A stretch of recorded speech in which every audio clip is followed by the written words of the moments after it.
Good night and welcome to Mindful Life 345.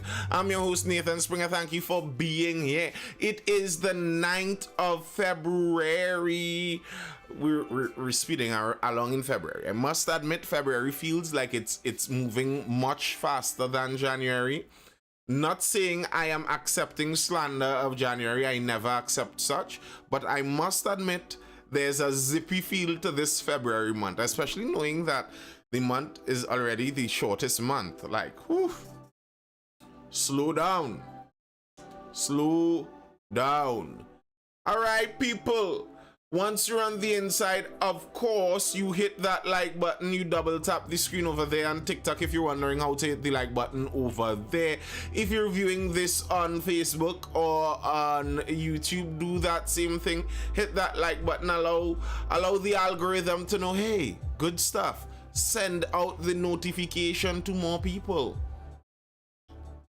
That's what the like button is all about. And I'm streaming live on Facebook, on TikTok, and on YouTube. If you are interested in heading over at any point in time to YouTube, Nathan Spring over there, be sure to subscribe so you can catch any of the lives. Anything you miss, you would be able to catch that on repeat.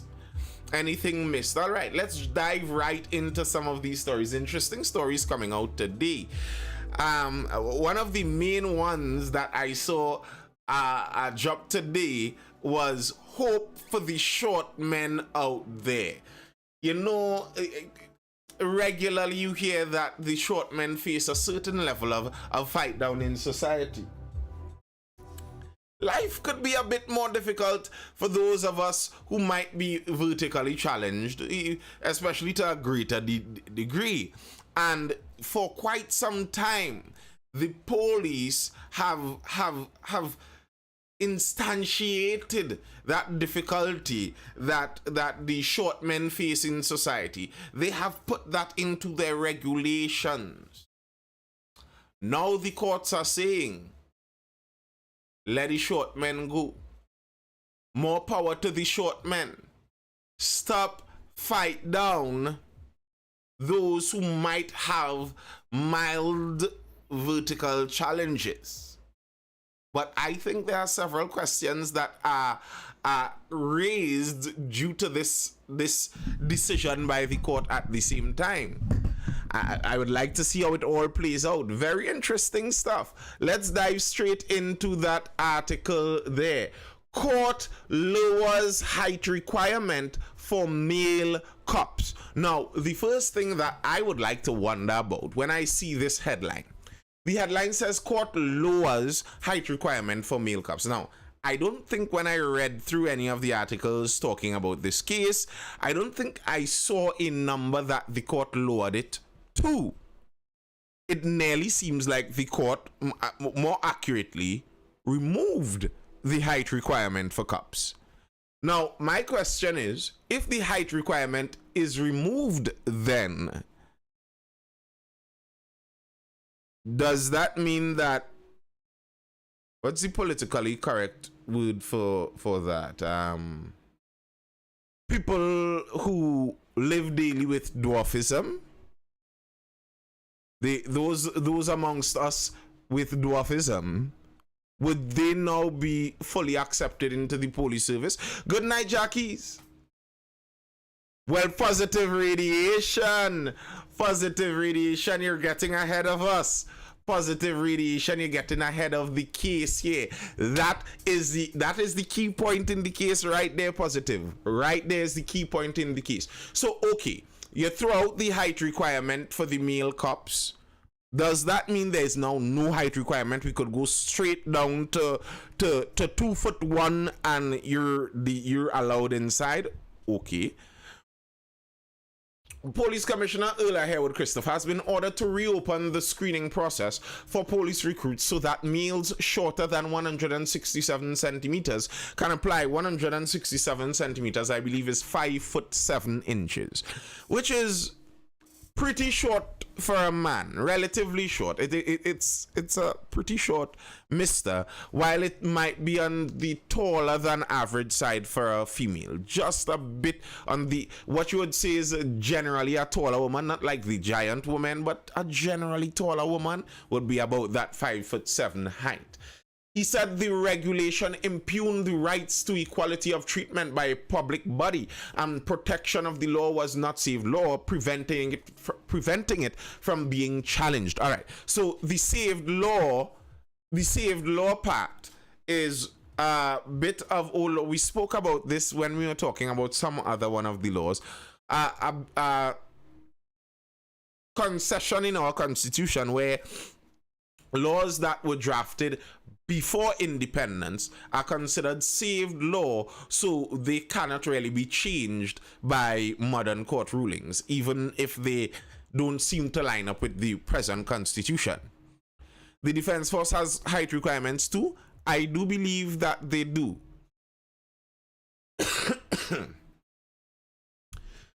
Regulation 3(1)(f), which deals with recruitment, says in the case of a male, a trainee must be of good physique and at least 167 centimeters tall. In ordering the commissioner to reopen the recruitment process, Mohammed said he was cognizant that the police service was engaged in recruitment at the beginning of the year to fulfill a cabinet mandate to increase the police force by 1,000 for 2024, a tripling of the normal intake. The judge's order will now widen the pool of prospective candidates applying to become police officers. Now, if you reopen this, here's something interesting with this.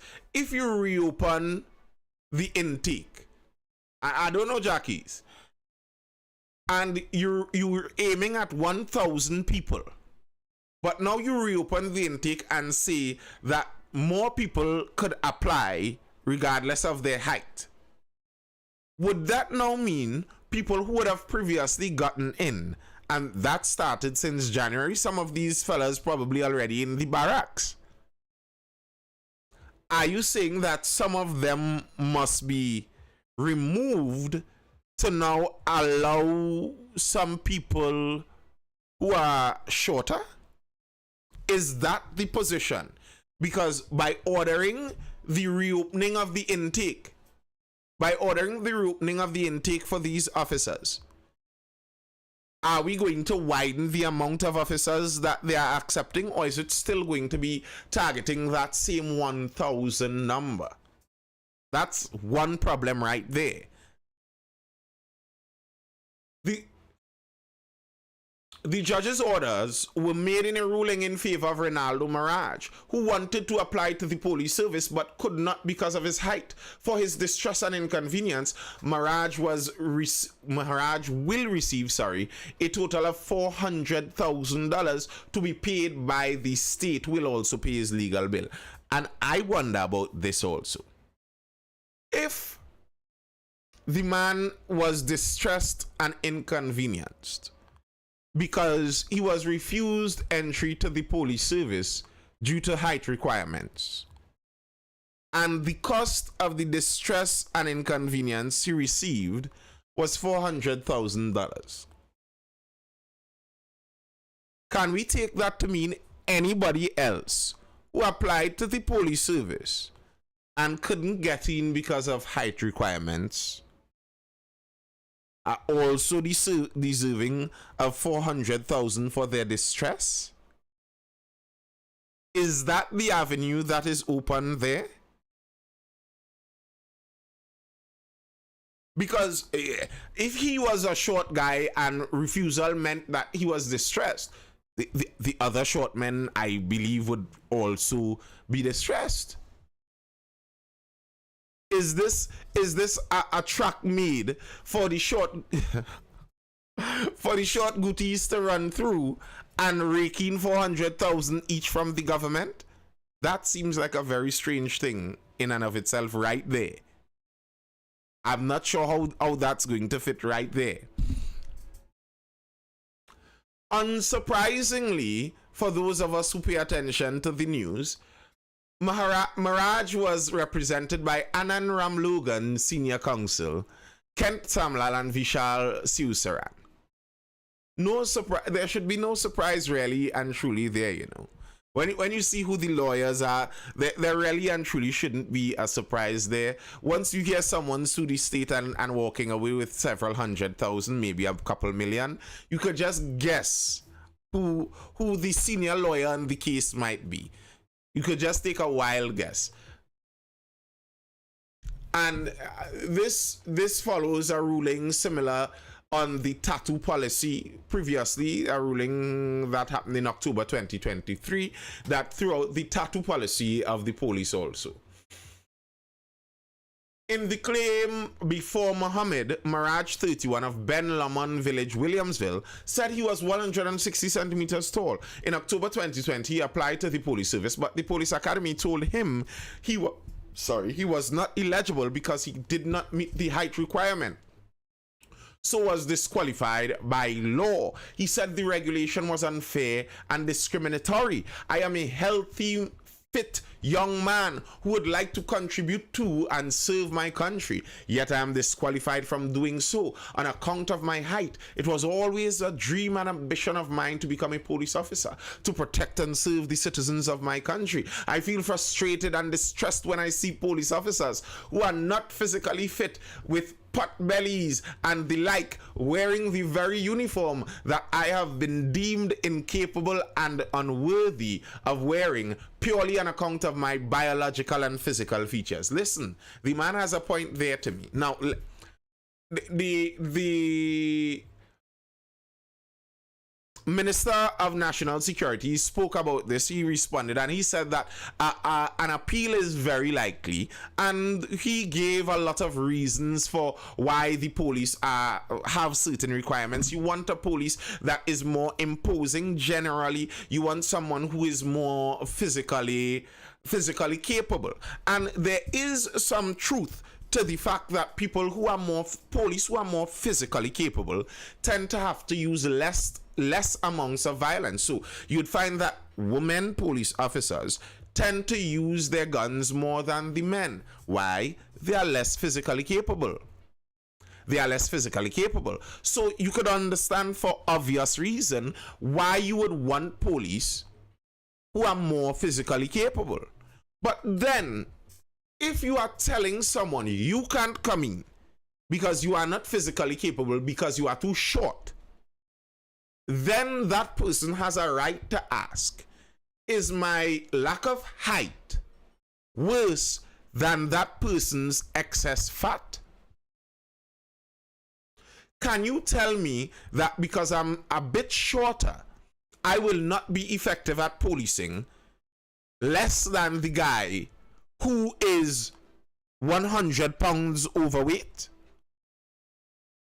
So it's like, if you're to tell someone that a prime physical specimen is what is needed for the police, well, then that needs to be held across the board. You can't say you're doing that and you have fat men inside the police. I say the man is right. Try Glam One says, have not heard of a woman police shooting anyone. I'm not talking about Trinidad and Tobago because we don't have statistics for that here in Trinidad and Tobago. Look at police encounters and a comparison between female police officers and male police officers and the usage of force. Women tend to use force more for obvious reason. If a woman bounces up 6'2" guy. If a woman bounces up me, a 6'2" guy, 210 pounds, somewhere there, and she tells him stop, and he decides he doesn't want to stop. You know, I remember back in the day with the CID officers especially, I don't know where they used to get those guys from. I'm talking CID circa 2000s. I don't know where they used to get those silverback specimen from, but those were some big guys. When they tell you move and you say no, and one of them put their hand on your shoulder to give you a guidance of where to go, and you see that hand, the hand start on the back of your shoulder and the fingers finish wrap around somewhere on the front of your chest here, all that is hand. You recognize, ooh, he doesn't need a gun. A guy like that really doesn't need a gun. So there's pepper spray and tasers for that now. Yes, and women use their tasers as police more than the male police officers too. Women accelerate the use of force more than the male. That's the point I'm making, just about the physical capabilities. And here's the other part of this. Here's the other part of this. The height requirement for women is lower than the height requirement for men. Rawson Warren says because other people was being discriminated at all time, which was always wrong. People had no control of their height. It's discrimination. Listen, Rawson Warren, I think discrimination is a good thing. Discrimination is a beautiful thing. We should encourage discrimination. When you choose who your partner is going to be, you discriminate. You don't welcome anyone to be your partner. You want a certain kind of person to be your partner. If you were selecting someone to be your personal private bodyguard, you will discriminate on who you select. If we are selecting a group of people to be the personal bodyguard for the entire nation, shouldn't we sensibly discriminate against who we choose? People act like discrimination is such a horrible thing. Oh my goodness, you're going to discriminate. But are you going to choose a short person to change a bulb when there are no ladders around? Like, oh God, come on, life has reality state. Like, I understand, yes, you don't have control over your height. That's true. Reality. So, does that mean that the NBA must now allow all short people in? No. Tough. That's life. Listen, I like the idea of riding horses. I am an animal guy. I like animals. I would have liked to be a jockey. I might have liked to try that out. But the genetic lottery I got, the numbers I got in my genetic lottery made me a bit too tall and a bit too big to go riding on people's horses' backs. I jump up on someone's horse, they may call it animal abuse. I'm just a bit too big for that. Life. Am I going to try and sue the Jockey Association to start allowing big Creoles to ride horses too? The NBA don't discriminate either. You got short. Rawson Warren, I'm starting to get the feeling you're not making any more sense. White Leather says police as bodyguard for the nation. Surely that's exaggeration. Yes and no. That is the role of the police. That's what we want our police to do. That's the portfolio we basically hire the police for. The general public in the nation cannot afford personal private security. Police are the public security for everyone. It's like the nation puts together to pay for a bodyguarding service, and the bodyguarding service is called the Trinidad and Tobago Police Service, and they are supposed to protect and serve like good bodyguards all of the citizens that are law-abiding and paying their salaries. So yeah, to some extent it is that. But as I said, how are you going to discriminate against a man that is 160 centimeters when the limit for women is 150 centimeters? You see, problems start popping up there. How are you going to tell a man he cannot get into the police service because he is not physically capable at 160 centimeters, but you allow women in at 150 centimeters? Rawson Warren, boy, shut up. get a broader perspective. Like the NBA has short people, right? The show me that NBA short man team, man. You stamp your passport once and feel like all of a sudden that has imbued you with eternal wisdom. Relax. Blessed night, Joe. Are women not assigned different duties? I'm asking. I'm not. That's the thing, Jackies. One. Should it be that in the police, men and women are assigned different duties in the police, that we discriminate on which duties they are assigned? And then, if we discriminate on which duties they are assigned, should we discriminate on their pay too? If you're sending all the big tall men to break down doors and say the women answer phones and sit behind desks, should there be a pay disparity too?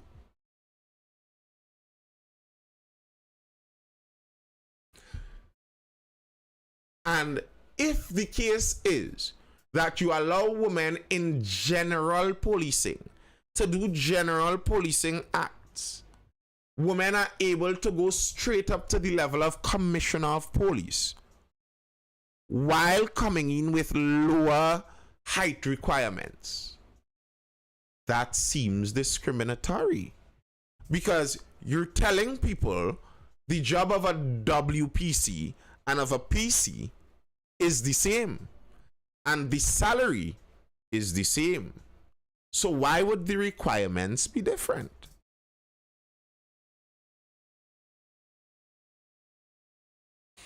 And then I fully understand why the man would win a case like this, because the police service cannot tell us that they have no use for people under 167 cm when they have women as low as 150 cm in their service.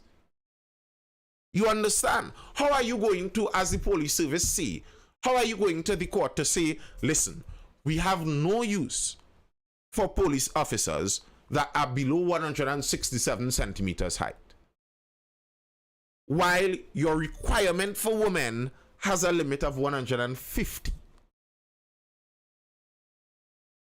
At the very least, whatever you're doing with the women between 150 and 160 cm, whatever you're doing with those women, at the very least, you could give the short men that opportunity. Understand the context I'm speaking here. I'm not saying short men are women by any means. Because the reality is, if you take, controversial as it might be, if you take the 10 short men that are refused access to the police service and put them up against 10 female recruits at 152 cm, who do you think would perform better? It's the old British system, the user says. I have no problem with the system, you know. For me, I like the idea. I like the idea. I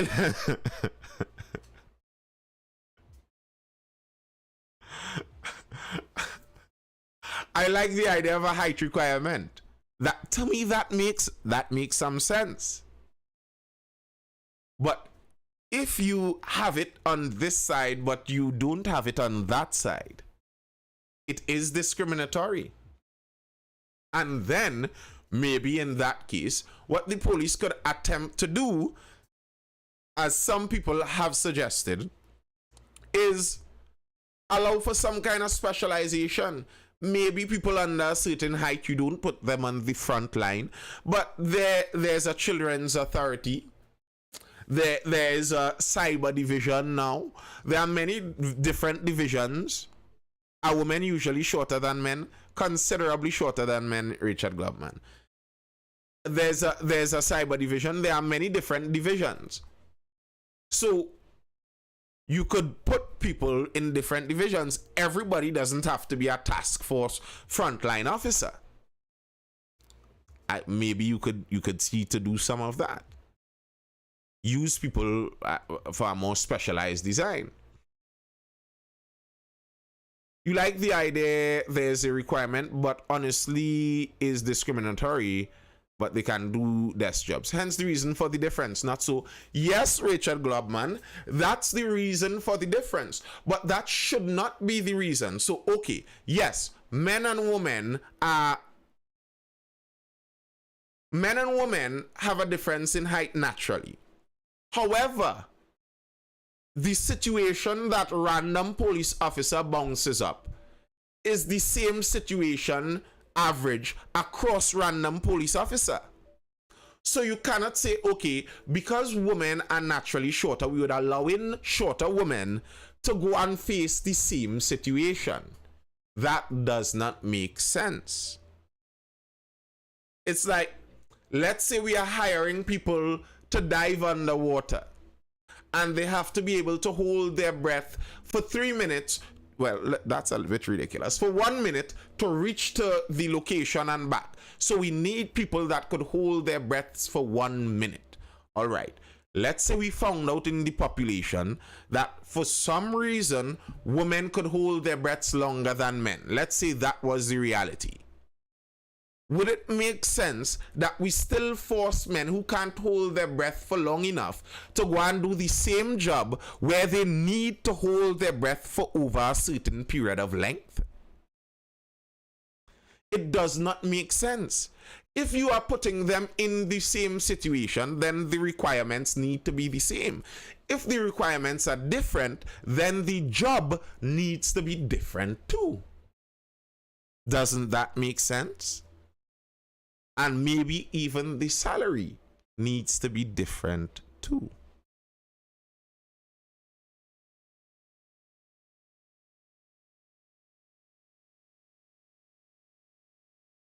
The training is the same. No, it's not positive radiation. Ask a police officer who went through the barracks if the training that the women get and the men get inside the barracks, if it's the same. Ask an officer. They don't ask them in public. Let them be able to tell you privately, and they will. Yes, but most times they will have a tall male officer with a short female officer. That would never work in a real world. Maybe in a cartoon world. What would never work in a real world exactly? What would never work in a real world? Using people according to their specialties? Paying people less when their requirements are less? If you are talking about that, you do understand that the idea of equity in the modern context is a very recent principle. Throughout society's history, we always paid people differently based on their physical differences, even racial differences. So what are you talking about would never work in the real world? This is something that has run the real world since the real world has been existing. For someone with so many stamps on your passport, you seem woefully lacking in intelligence. And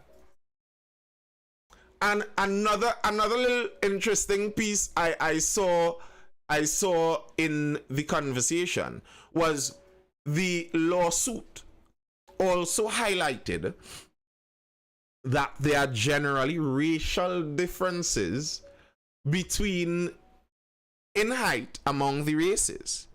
So if you have a height requirement in a multi-ethnic country like Trinidad and Tobago, you may in effect be having a bit of a racial bias too. That was part of the court case also. 5412 says, so why don't they train the new recruits to deal with our school children problem? For what? How do you train them to do that? What do you want the police to do to deal with the problem we are seeing with our school children? What would the police do there? The other user says, in today's system, which consists of women's liberation, yes, height should be same for both sexes. It should. Who is the police legal team that appears to losing a lot of case? I believe the case varies.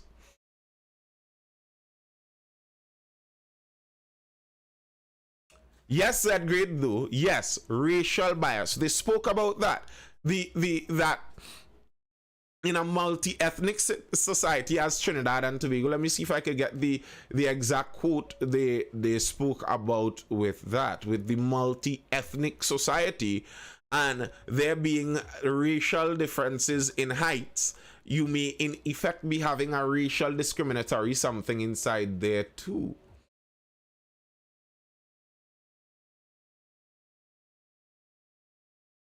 And just another random bit of information I saw that was very interesting to me, finding out about the differences in training.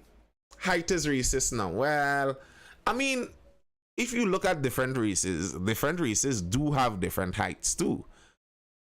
Lots of laws requirements don't make any sense, but it is there and must be adhered to. The lawyers that took this case trying that racial argument since they in government, so their point is one race tends to be shorter than the next. Yes, that is their point. That is literally their point.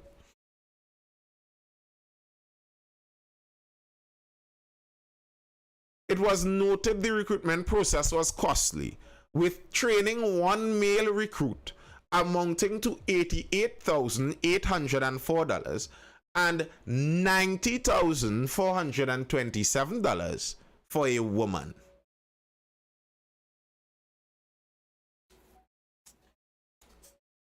So, like, let's throw hurt feelings out and look at this honestly. You're telling me it costs more to train a woman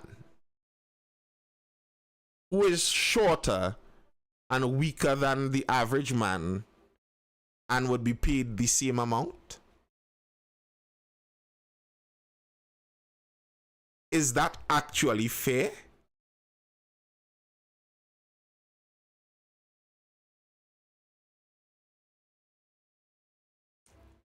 Maybe the woman in the, if there are women in the chat, you could answer that.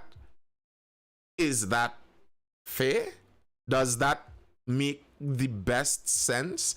If you're looking to get the best, if you're best out of a protective service, wouldn't you want to get the tallest, strongest, smartest at the lowest cost?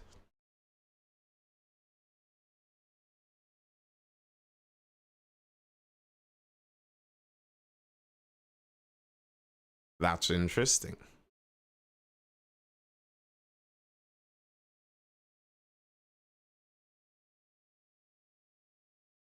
Richard Gloveman says, so no WPC. I didn't say that, eh? I didn't say that. I'm asking a question. I think, this is my opinion, hot take. This is a hot take out here. I think we have lost a lot in the modern world following the foolish idea that men and women are basically the same, when they obviously are not. If you had a much greater difference established in what a woman officer was and what her duties were, and what the male officer was and what his duties were, I think you might actually get more out of the service.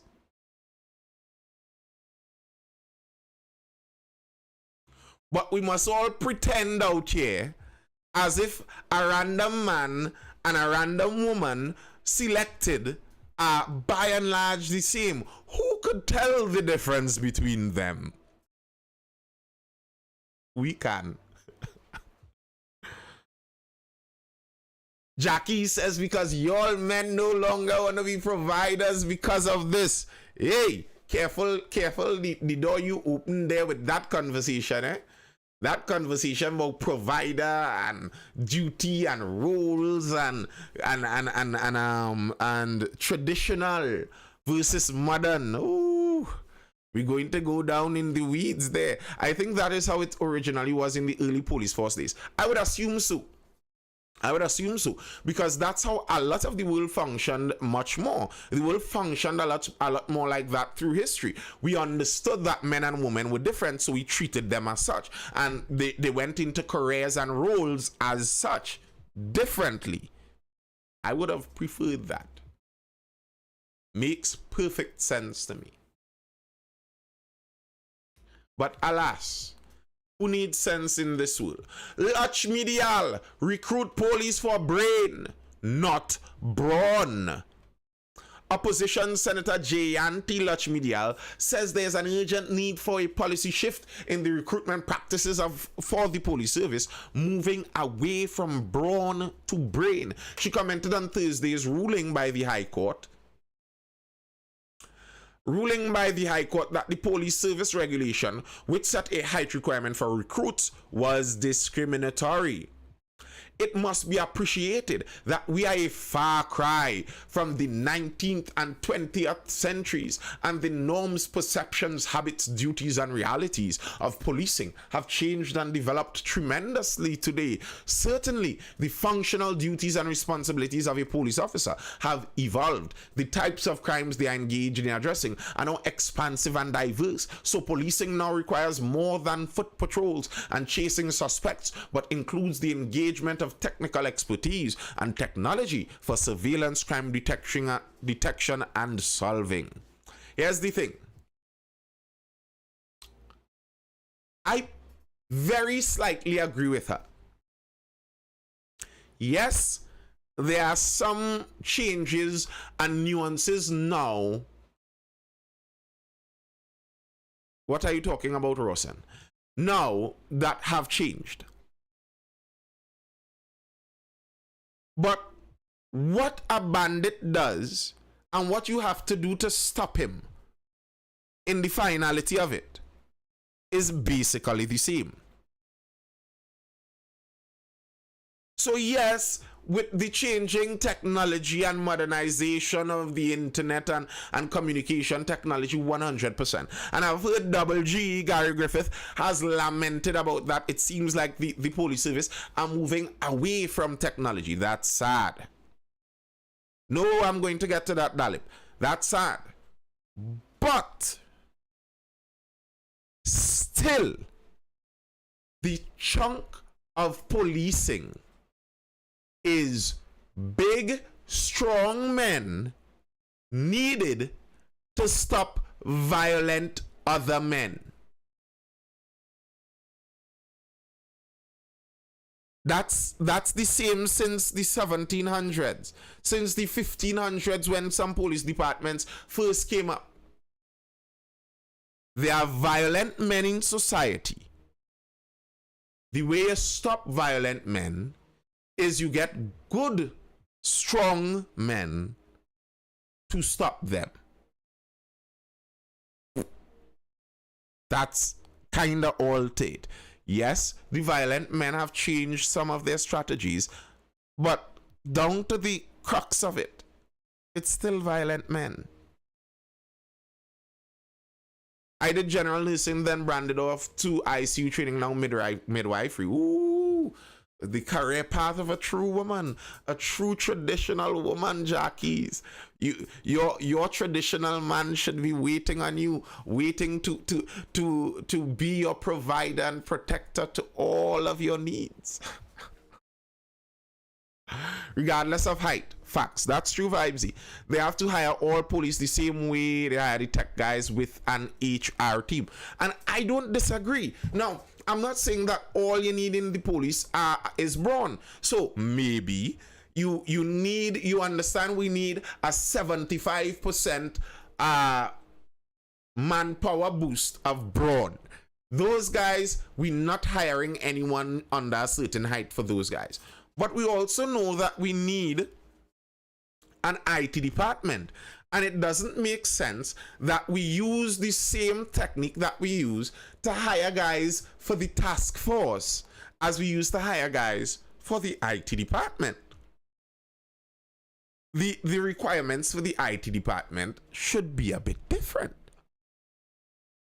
You are a police, yes, but you are a different kind of police. That makes sense to me. And yes, you get different people to specialize in different areas.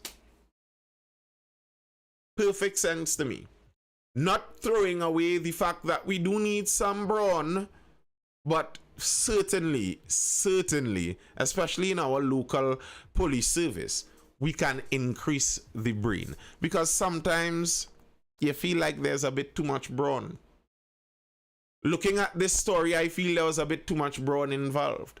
Police officer killed in shooting outside Couva Bar. And the headlines to me don't yet reflect the reality of the situation that you see in the CCTV footage. One headline is police officer killed in shooting outside Couva Bar. Another one is cop gunned down in Couva. None of those headlines seem to represent what at least I saw in that CCTV footage. The guy Kevon asks what's the purpose of the pretty WPCs who taking selfies every day. Well, they probably are the marketing department for the police service. Maybe when the police need to hand out those pamphlets and flyers and they're doing a public awareness drive, the police don't need to go and hire promo girls. The police there's a promo girl division of the police service. The police service has its own promo division. They have them in a little extra special police uniform out there, and either way they put it on all this makeup and taking selfies all day in the people TTPS uniform, so you might as well. Cop accosted man loses fights, gets shot by own gun. Yeah.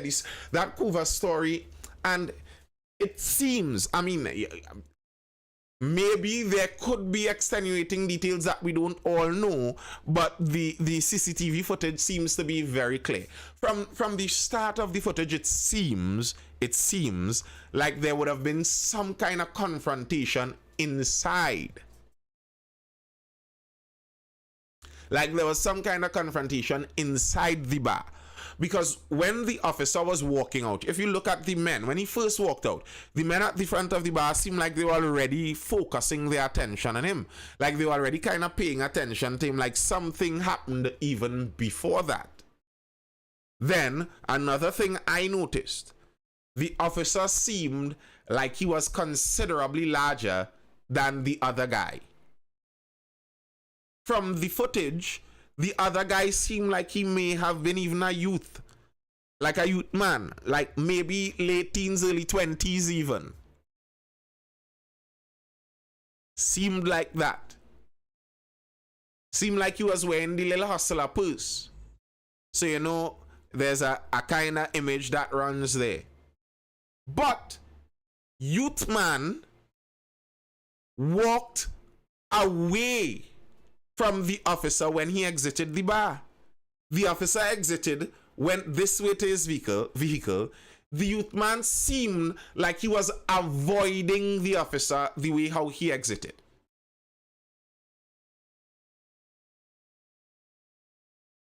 There were two doors. Officer exited this side. The youth man exited on the end of the next side and was heading in the other direction. Nathan, what's a hustler purse? Where my hustler purse, boy? My hustler purse on the outside. Don't worry, I have my hustler purse, you know how it is. A little Gucci that Gucci knows nothing about, The little Dolce and Gabbana that neither Dolce nor Gabbana know they ever made, but the little single strap now. To hold your goodies right here, whatever is inside your little hustler purse. You know what the hustler purse is? We know what the hustler purse is. It's called side bag. I know the merce, I know the side bag. I call it the hustler purse. Because those guys aren't wearing merces. That is a hustler purse. I'm calling it by its purpose. That's not even a side bag. A side bag is what a businessman wears. A side bag is what a university student might buy to carry when they have fewer subjects going. That's what a side bag is. A hustler purse is to hold the nut and your lighter and paper and maybe a scale.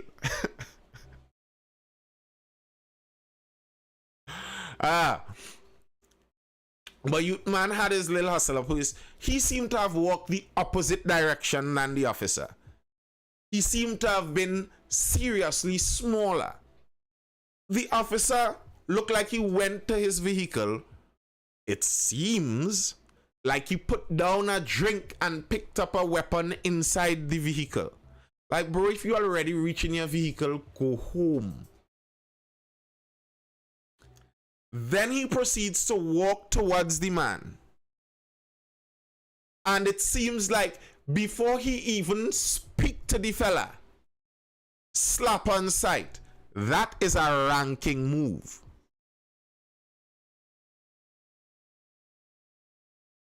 That is a ranking move. And anybody who like fellas out here, we grew up in Trinidad, you went to school in Trinidad, you know how the high school hierarchy functions. That is a ranking move. I walk up to you and just slap you one time. You understand? No small talk. Me come to tell you nothing. I just walk up and I hit you, pow! Real ranking thing now. But you have to understand, some of these youth men, they don't care.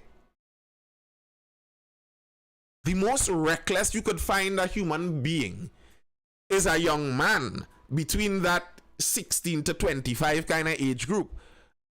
That's where you find recklessness embodied.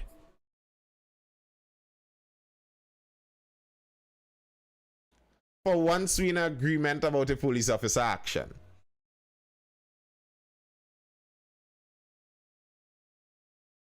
And yeah, to St. Rawson Warren, those of us who are familiar with officers, that's not a strange thing. Many officers act like that and they have gotten away with it. You listen, for an officer like that, if you don't know this man, this isn't your cousin, it's not your nephew, it's not a neighbor of yours, you didn't grow up talking to his mother, it's not a guy you know. For you to walk up to a stranger outside a bar and slap him first thing, I could wonder if that's the first time you act like that. That's what I wonder. I wonder if you don't have a habit of behaving like this. This doesn't seem like the first kind of time you behave like that. But you recognize that some of these youth men, different. The kind of apprehension that probably the millennial generation and older would have had. An old man walk up to you and rag you up, and you know you're a little apprehensive, you don't want to cuss him just so. These young people will cuss you and more.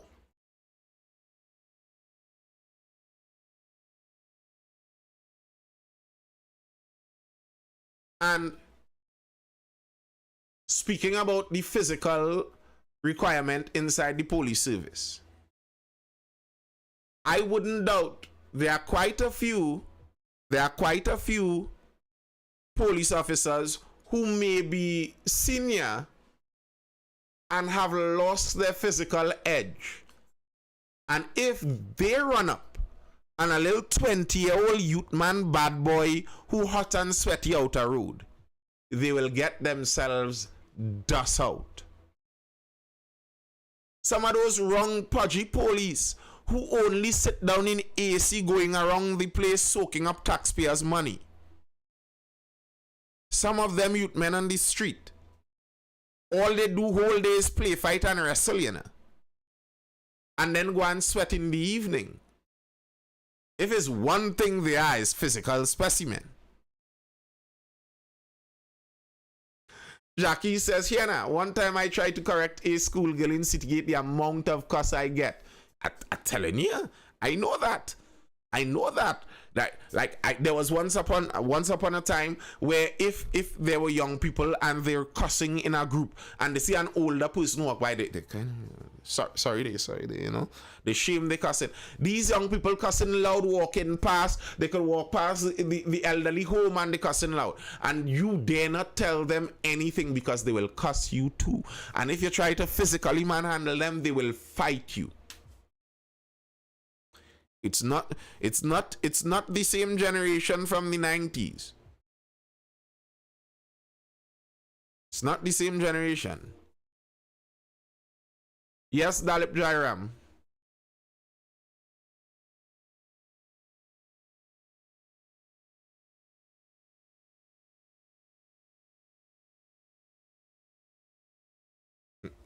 Next topic. Well, right in line with you, what you're seeing there, positive radiation, and what you may be interested in. Tough call. Chief Sec weighs cancelling cruise ships' arrival on Sunday. Chief Secretary Farley Augustine says the THA and other stakeholders are still deciding on whether or not a cruise ship scheduled to arrive in Tobago on February 11th should be allowed to dock at the Scarborough port. He said given the ongoing efforts to contain an oil spill, which has already affected several coastal villages and much of the Scarborough waterfront, it may not be practical. The oil spill was caused by a mystery boat which was found overturned 200 meters off the coast of Cove on Wednesday. We are having discussions about a cruise ship that is expected at the Scarborough port on Sunday with over 3,000 visitors. So that is a massive undertaking, he told reporters at the Scarborough lay-by on February 9th.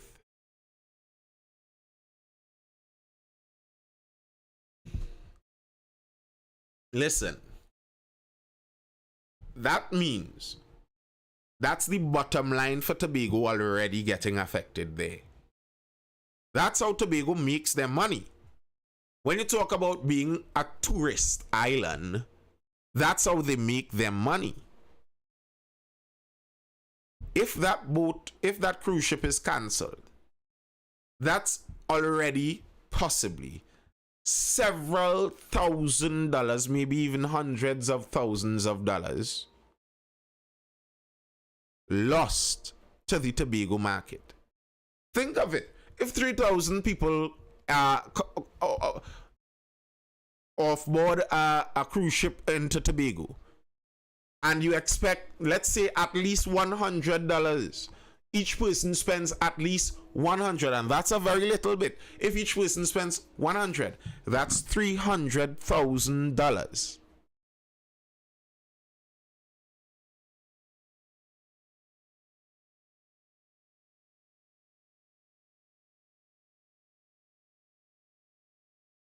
So nobody knows the owner of the tanker that capsized, Wide Leather. That's what I am trying to figure out up till now. They found out the name. They found out the name of the boat. They found out reportedly what the boat was carrying. They say the boat was carrying, I believe, lumber and sand. The boat was carrying lumber and sand, I believe, is the information they have. But that's it. Of course, positive. But that's all the information that they have so far. I don't understand how you don't know who the boat belongs to. The rescue team says the rescue team believes no souls on board sunken vessel off Tobago. After hours of searching for any possible life on board an unidentified sunken vessel off the coast of Cove in Tobago yesterday, divers confirmed there was no one on board. So if it's not a rescue mission, shouldn't it be a manhunt? So are you saying I could crew a boat, crash it, causing an environmental disaster, and nobody's even looking for me?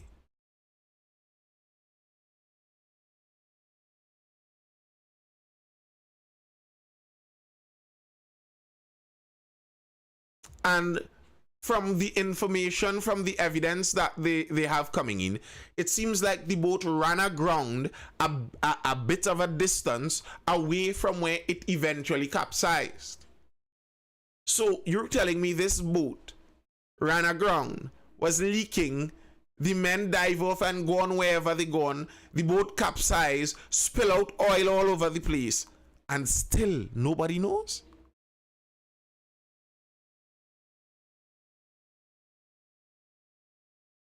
I will want to believe the boat must have insurance. They have to pay for the cleanup, find the owner.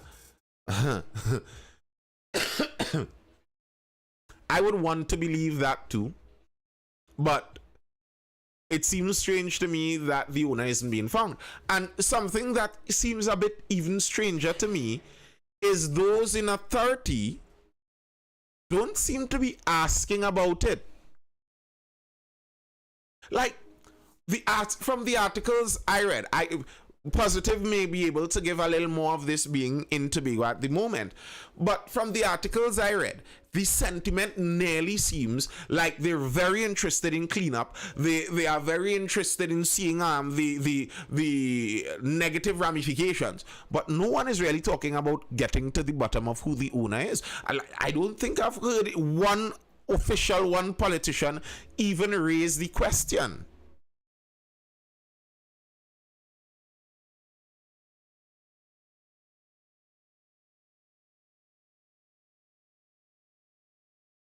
Where is the crew? Who is the owner? And why is no one in authority even asking those questions? By those in authority, Positive? The THA?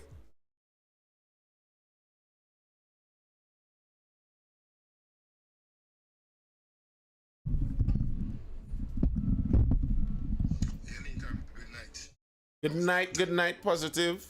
To respond. I think one of the major issues here is the way in which this story is being covered. The easiest way, one of the best media houses right now to follow this story on is Tobago Updates.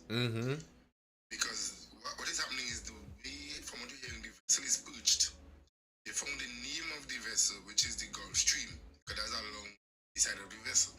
What they're trying to get is the IMO number. Should basically identify the individual vessel itself. They have the view that the IMO number is on the stern of the vessel, if I remember correctly, and the vessel is perched on a cliff. So the stern, the vessel is still moving, well, it's still flowing from the vessel.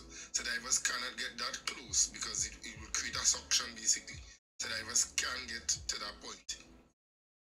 The last update we got was that the Ministry of Energy Affairs, which was in Tobago today, is setting up ROVs to Tobago. I think the ROV operators are supposed to get an island this afternoon, and the ROVs themselves are supposed to come via boat sometime during this evening or tomorrow, so the ROVs could get a lot closer to get that detail. But it's something that is being talked about. But I would encourage Trinidadians to do it outside of the newscast itself. Look at Tobago Updates or the Office of the Chief Secretary's Facebook page as well. So you will see the whole press conference, you will get the questions asked and so on, instead of these short clips that you will see surfacing via the news. Because I think some critical areas of critical conversations are being omitted in the transfer of the information. Nice. So it's a matter of getting that IMO information. As someone is saying in the chat there, you get the feeling like the boat is not local. You'd get the feeling like if it were a local boat, even from just the name, you'd get a bit more information from that. And you also would get the feeling like the owner doesn't want to claim it. Because if you own a boat, you would know if your boat ran aground. And is there any talk about the crew? Where the crew might be? Because if it's not a local boat, that could be illegal immigrants, illegal aliens inside Tobago right now. Let me go as far as to say this on the media conference this afternoon from the same dive team. So, because they were, and this is not a Coast Guard dive team I'm speaking about, because we haven't heard any word from the Coast Guard dive team. The most we heard is that they were there attempting to dive. They would have dived on the side. That's the most we hear concerning them. So this is a Tobago dive team led by a Tobago dive instructor. From what they were saying happened is when they dive, they realized they couldn't get close to get the IMO number. Because they dived the day before and got the name. When they went back to get the IMO number, it was a challenge. So they tried to track the debris field. And that is how they begin to realize that it basically flipped before it got to where it is, and then its way in, it left the debris leading up to where it actually is. They literally showed us satellite images where they spotted some of the other oil as well too. I think the press conference this evening was a lot clearer in terms of things happening, in terms of the THA beginning to look scientifically as to what happened. They monitoring the currents as well. They literally had a young Tobagonian who was trained in that field to explain how the oil would move on current and all of that. So I think it was pretty clear this afternoon. However, as I'm saying, the transmission of the information to the national public is where I think the challenge is. I don't think it is seen as a national disaster, and I'm not blaming Trinidadians for this. But it should be. It should be a national disaster by very definition. I don't think that the extent of it is being conveyed effectively. We would see it because we are interested in it. Those of us who monitor the news and follow what's happening.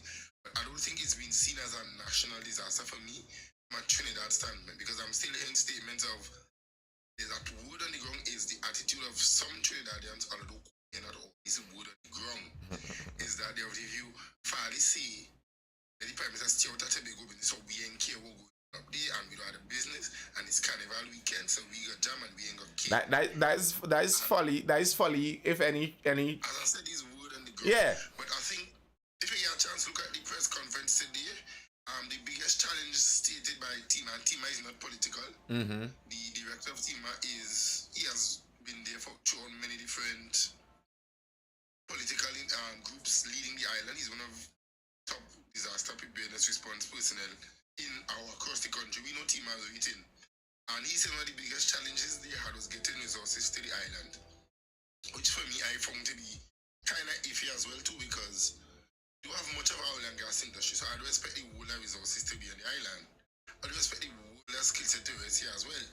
Even though we have oil fields north of Charlottesville, sorry, I apologize, north of Toku, out there.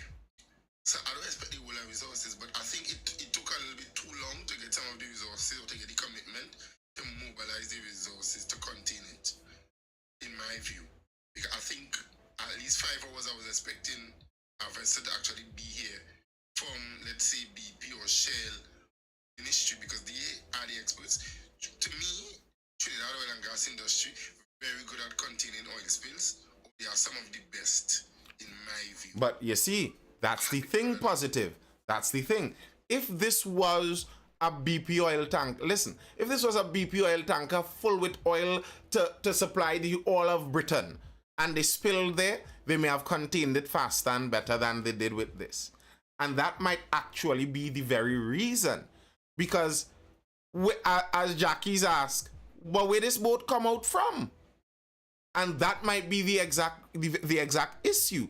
You're not expecting some lumber and sand, okay, boat to flip over and dump oil on your coastline randomly.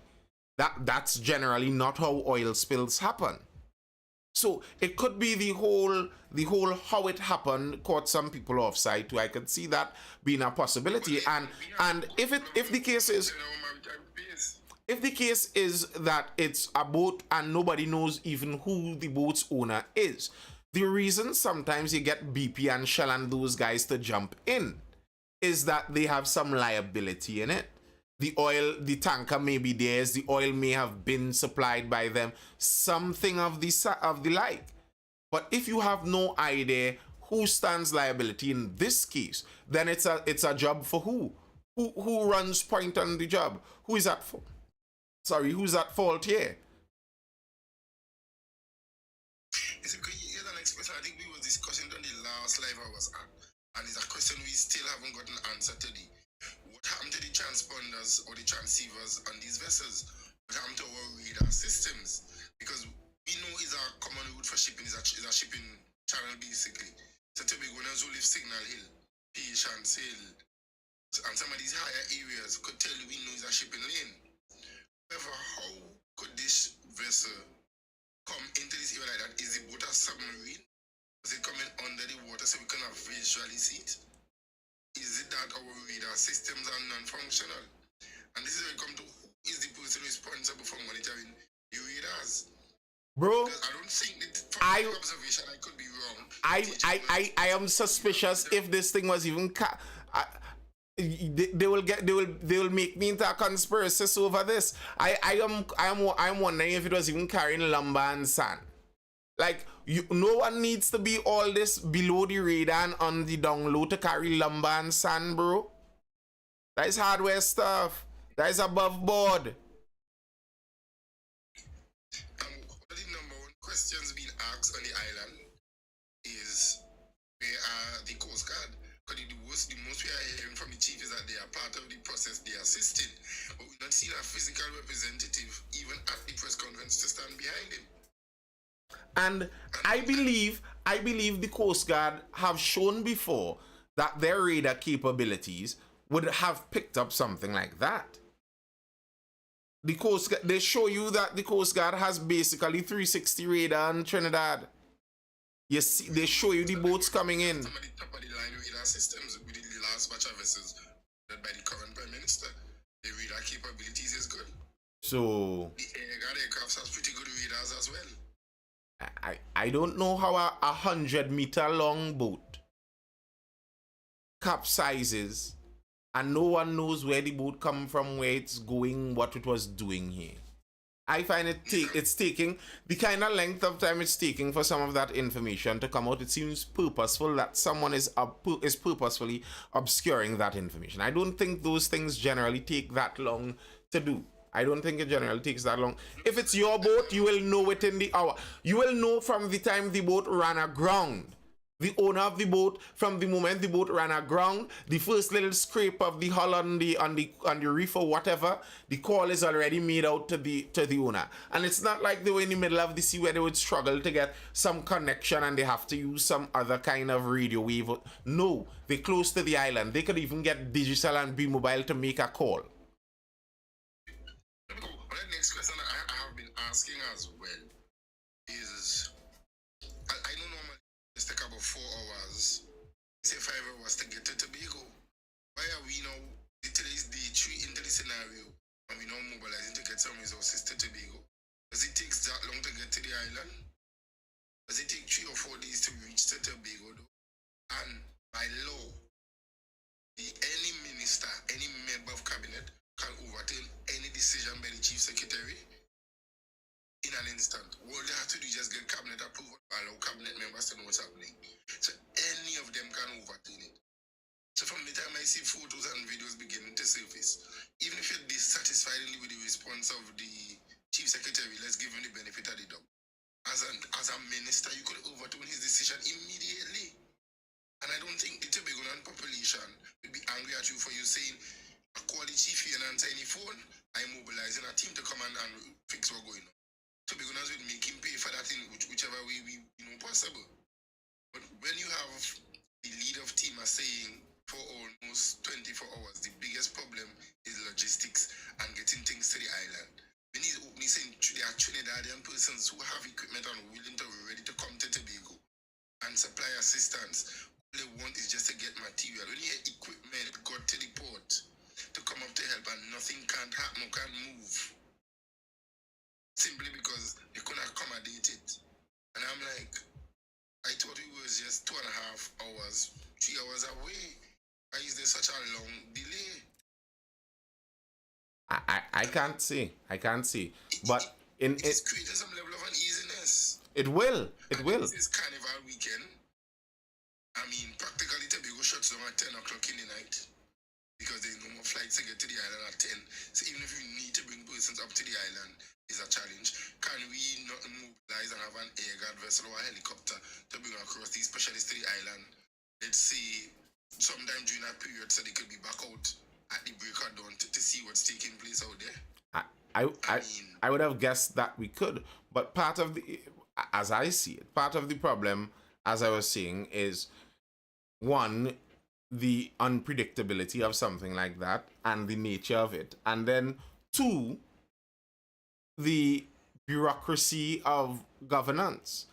The bureaucracy of governance makes making changes on the fly very difficult, because this has to go to this one and sign off, it has to go to that one and sign off, and then the paper comes back to this one, and then it goes, and then it goes, and then it goes. So something as simple as bureaucracy could be holding you up very, very significantly, especially when you come to times of disaster. Anytime a ship passes with all that oil, the Coast Guard should be notified. So to invade Tobago, just come in the night and show. Overturn it's low on the water, don't know how far out this capsized. Zebo says, do you want to become a robot? No thanks.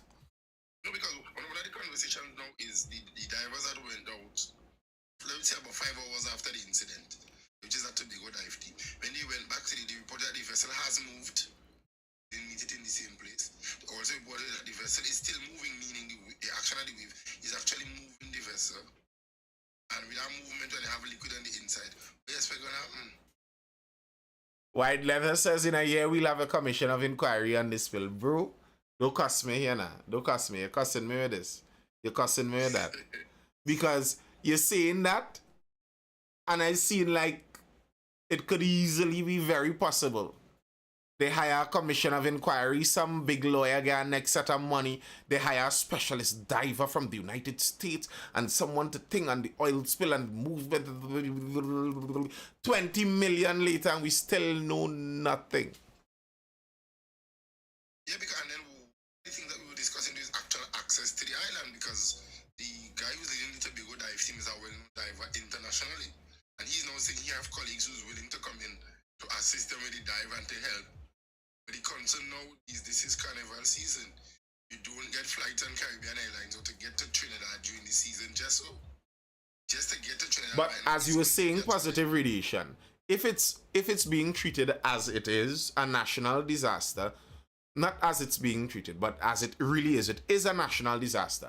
And if the powers that be were to treat it as that national disaster that it is, you would think something like that shouldn't be that difficult to coordinate. How difficult would it be for an entire country to coordinate just an emergency flight to get specialists in? That should not be something. Caribbean Airlines is 51% state-owned. Beside even Caribbean Airlines, you can charter flights. I mean, it's going to cost you a pretty penny, but the government spends money on more trivial things than that. You can charter flights. It's not something impossible. But then again, it's Tobago, so why should they care? I mean, I just be devil's advocate. If I'm to play or to stand in a mischievous position, is Tobago would spending all of that money? Does Tobago earn that kind of money? But I don't think it's actually that much money to spend to do that. I don't think so. One, I don't think it's a money kind of problem. Like it's going to take so much money to do that, and that's why you won't do it. That doesn't make sense. I think a lot of those things sometimes it's just the effort that some people don't have the will to want to do that. As for me, I think it's obvious that Tobago is worth that, especially with the nature of this disaster. It's a disaster that strikes at the core of what Tobago is valuable for, the waters. So, but the oil is actually in some of our lagoons. So persons who will usually go, I think there's a boardwalk inside Magdalena there. That whole boardwalk is completely covered in oil already. Dalip Jairam? In the actual beach itself, Magdalena pool, the pool deck, is splattered in thick oil already. I mean, guests are beginning to complain and they're ready to leave because of the strong pungent scent in that area. Now, here's another question I have. If they're telling us that it was carrying lumber and sand, how it has so much oil? These are questions the individuals who to answer these not really wrong, because when I saw the ministers today I was happy Because it's better late than never. Sometimes things that happen, and you have to give people the benefit that they don't really perfect. But I at least expected a press conference with both ministers present. But positive that, and I understand what you're saying, like it's not being treated like a national disaster. Has the Prime Minister spoken on it yet? And now I understand that he could, even to be slightly cynical, he could say that, you know, it's the duty of Tobago and blah, blah, blah, blah. But still, I think this is a kind of national disaster kind of situation. And a national mobilization would make the cleanup of something like this, I think, a lot easier. I don't know. I don't know. I would give him a blind this occasion. I know I usually does not be so conducive and so willing to him, but I will give him a blind this scenario because you could delegate responsibilities. You don't always have to be the direct boss to man some of these operations. But I at least expected a press conference while the ministers were present on the island today. At least hear from them from a personal level and allow them to field some questions from the audience. Because when I saw the Minister of National Security licensing or handing over vehicles to the Ministry of National Security, I am like, not even mention was made of it though. I mean, you are the Minister of National Security. A vessel entered your territory, your maritime space, unannounced, unknown. You are a presser. Speaking about what I might consider a trivial issue of one person being denied entry into the police service, and you have nothing to say about a vessel coming in under the radar, unknown to anybody, spilling and doing so much damage to the environment. And I'm like, not even mention was made of such. So for me, that was questionable. It is. And what makes it even more fishy is we know that there was a marina plan for somewhere around that corner. And the environmentalists within our region who kicking brass against it, they were saying the reefs we have in those areas are critical in terms of spawning. And it's so close to the lagoons where the younger fishes usually at high tide will get an opportunity to go out and the maritime space and all of that. So there is a wood on the ground, though. I will not be held liable for this. I just saying wood. Is probably an attempt to show the environment well, the reef done damage now. So could build the marina then. Because people beginning to think all kind of thing. And we can't blame no one individual as it because we do have the evidence. And that's the thing. Similar to the Dragon Gas deal business, where people are saying all kind of strange things, and yes, but can you blame them? If you aren't getting information, you will try to fill in the blanks. Of course, if the information isn't forthcoming, people will try to fill in the blanks of what's going on, and that's what would happen with this incident also. You're not sure what is happening. All you could tell for sure is that something isn't adding up. What else are the assumptions to be made? And in the reality of it not adding up, you would obviously have the feeling that the only reason this could not add up is if someone has some kind of selfish intent going on here. No, because I mean 3 days to get to Tobago. 3 days. 3 days. That is what that is what we found strange. Because in these things, either you get then you continue, it is a lot better. Yeah, within 3 days, the TG only had I think it's 160 feet they have in a boom. At 1 o'clock last night, I was to deploy it on the port, simply to block the oil from getting into the ferry channel. Because when they met with the port and they were looking at the currents and all of that oil would have ended up right into the part of the Cabo Star and the Buku and those types of vessels. And once those get into the engine, the boat wouldn't be able to function, it wouldn't be able to run. And I guess that's happening there is there'll be a disconnect. Umar says let Tobago manage Tobago affairs. I see. And how do you separate Tobago affairs from Trinidad affairs? What's a Tobago affair? What's a Trinidad affair? And what's a Trinidad and Tobago affair? How do you separate those? I'd like to know that. Because here's the next consideration that came to my mind, and I'm thinking, Nathan, if Trinidad has a disaster, Tobago has the resources or the expertise or the skills, do you think any chief secretary would deny access to lock individuals to go down to Trinidad to help out?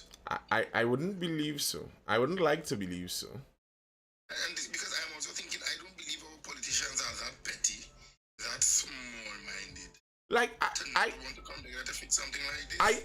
I don't want to believe. I don't want to believe the reasoning behind it is bad mind. I would like to not believe that.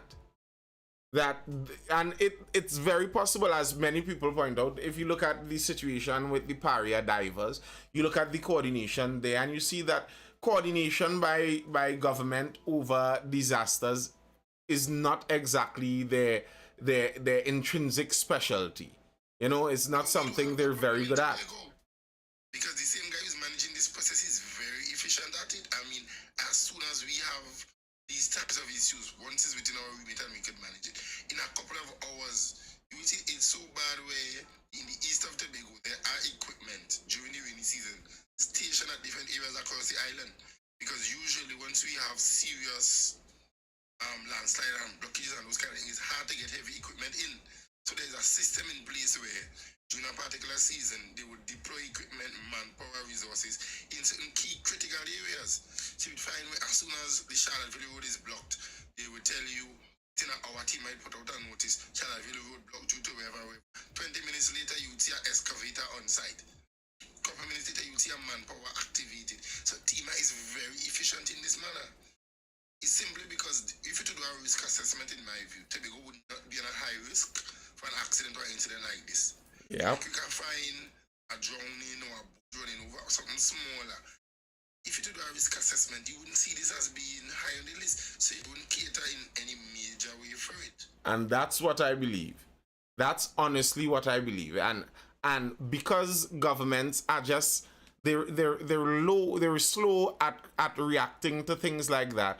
I think that's why you end up with a problem like this. Not necessarily that they were purposefully trying to do it, but it's finally I found this. I was looking all about to see where I didn't make up the lumber and sand statement. I read it somewhere. This is from a Newsday article. Chief Secretary Tobago may need international spill. The 330-foot-long boat named Gulfstream is believed to have been carrying lumber and sand. The Tobago Emergency Management Agency said in a release issued on February 8. So I didn't make it up out of thin air. That's what was said in a release. Apparently. With so much oil. Lumber and sand with so much oil. As a Tobagoan, I mean, this is literally bordering the politician. This right now on the island is beyond politics, except for one tour guy. But the Tobagonians are no longer seeing this. You've seen this as our livelihoods, because this is generations we're looking at here.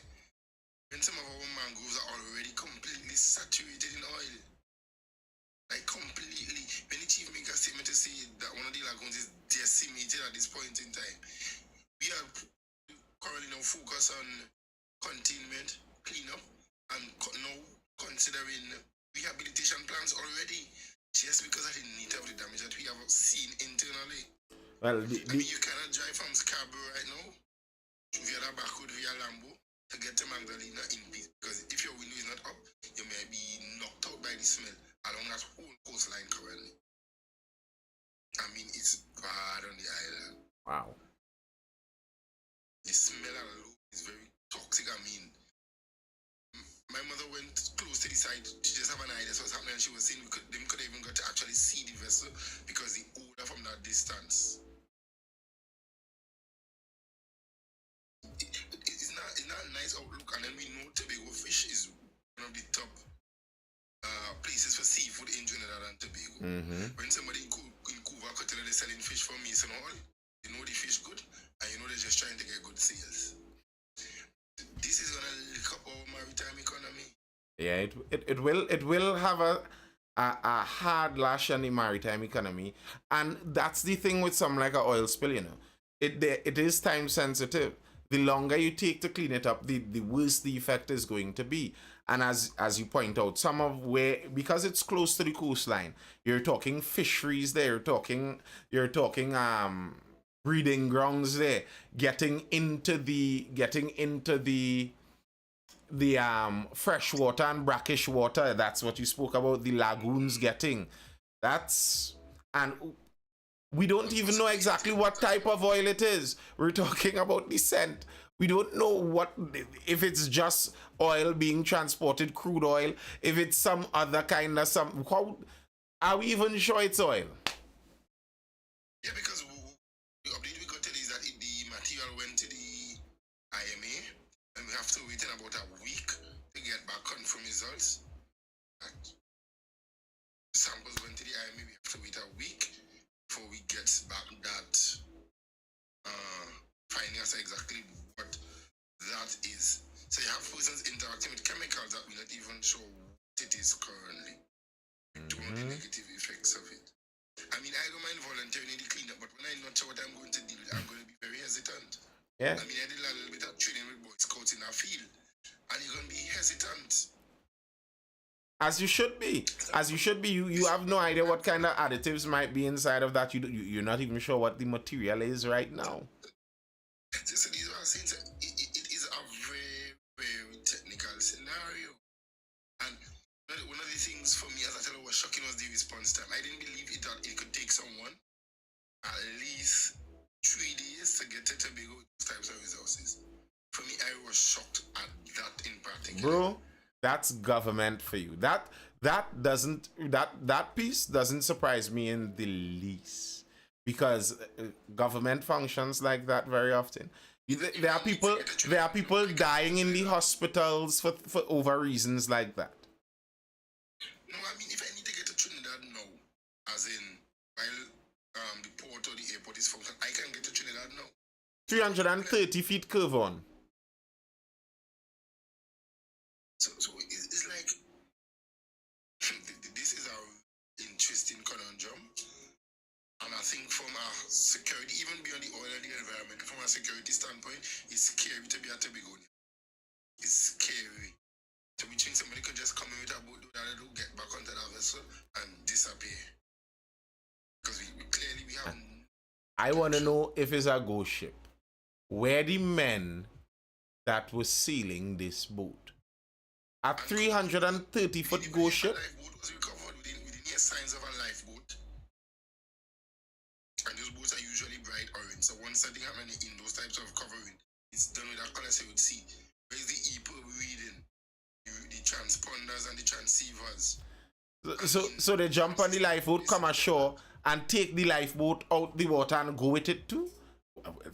What is going on? Something. The Prime Minister just rode on a boat a couple months ago and journeyed from Trinidad to Tobago on board a Coast Guard vessel a couple months ago, if my memory serves me correct. So, Next thing, the 3 days was enough to allow the crew to get a flight out. But at this point, we had to think any and everything. We don't know what to think again. And then the absence of the Coast Guard is making this thing even more fishy and even more concerning. Because that's their responsibility. And but to be fair to them, we know they're under-resourced because they have been complaining for a long while in terms of being able to get fuel, get proper resources. I mean, we know they're having their own challenges as well. If there is a challenge, we have the technology now. You could monitor the sea from a monitoring point anywhere on the island right now. I could take up my phone and go onto flight away and track flights. There are just so many questions to answer on that to me. So many questions. I know we are hoping that the weather assists us by not allowing the spread to go in the opposite direction, which will affect Killy Green Flying Reef in the back of the airport to get into Storby, Pigeon Point, that side of the island. That is what we're really hoping and praying that the weather keeps the oil where it is. Contains it. I know there is hopefully there should be diverse attempt to plug the vessel, praying that Tobago, the prayers that we usually emit for years will come in hand tomorrow, and those divers will be covered by the Holy Spirit when they go to operate, or whatever spirit they believe in, that they will be covered when they go to attempt to plug that vessel tomorrow to begin that process. Really hoping and praying that things really for the better in this matter. Amen, bro. Amen, amen. And on that note too, I think I'll call it a night right there. That's all I have for now, folks. I hope you were educated, informed, or entertained.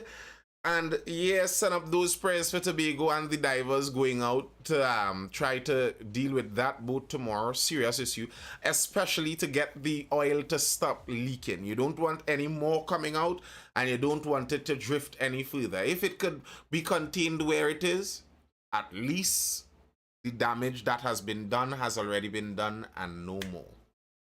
All right, people. Yeah.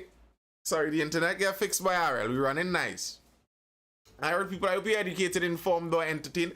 This has been the Mindful Life. I am Nathan Spring. I'll see you guys again for the next live show. You know, I am actually not sure. I might run out. I might run out next week Monday, according to how it rule. If you're inside the Discord server, stay tuned. We might be here next week Monday. Carnival Schmanival. Alright, people, laters. Hold it down. I hope you stay well, stay safe over the weekend. Don't get yourself in trouble inside. Nice. Don't study nobody about outside. Inside real nice. Stay inside and mind your business. Out